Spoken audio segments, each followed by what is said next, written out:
Yes. Habari za wakati huu wa Tanzania. Kwa majina naitwa Captain Tesha, afisa kutoka Jeshi la Wananchi wa Tanzania katika kikosi cha Saki, kwa maana kwamba ni shule ya anga ya kijeshi. Awali ya yote napenda kumshukuru Mwenyezi Mungu, muumba mbingu na nchi, kwa kunipa uhai na afya mpaka muda huu ambapo nazungumza nanyi wa Tanzania wenzangu. Nikiwa na maumivu makubwa sana moyoni juu ya haya yanaendelea katika nchi yetu. Nimejaribu kutafakari sana mpaka muda mwingine kufikia kumshirikisha Mungu kwamba nikiwa naiona hatari kubwa sana ambayo ipo mbele yetu kama taifa. Haikuwa rahisi hata kidogo kwangu mpaka leo hii Watanzania kuniona nikiwa mbele yenu naongea haya mambo. Haikuwa rahisi kwa sababu nazijua taratibu zetu za kijeshi jinsi zilivyokuwa ngumu, hasa kwa mambo kama haya. Haikuwa rahisi hata kidogo kutafakari mpaka kuamua kufanya hiki. Kwa maana hiyo sasa, nikiwa naifahamu hatari hiyo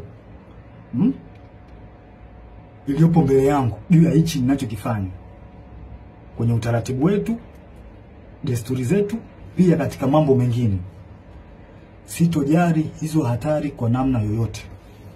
Sitomuogopa mtu yoyote, ila heshima kwa wakuu wangu itabaki pale pale.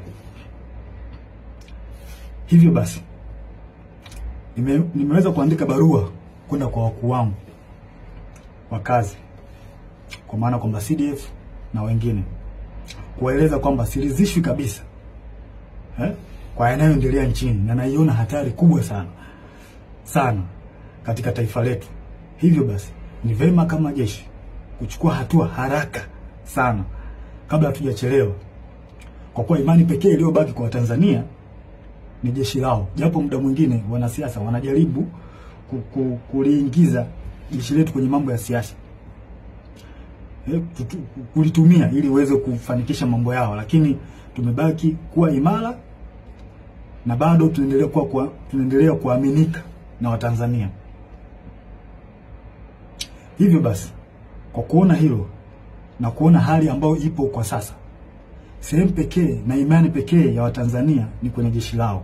Hivyo nashauri jeshi letu liweze kuchukua nchi haraka sana na kuweza kuweka mambo sawa kuliko kuendelea kulazimisha kwenda mbele, hasa katika hili swala la uchaguzi.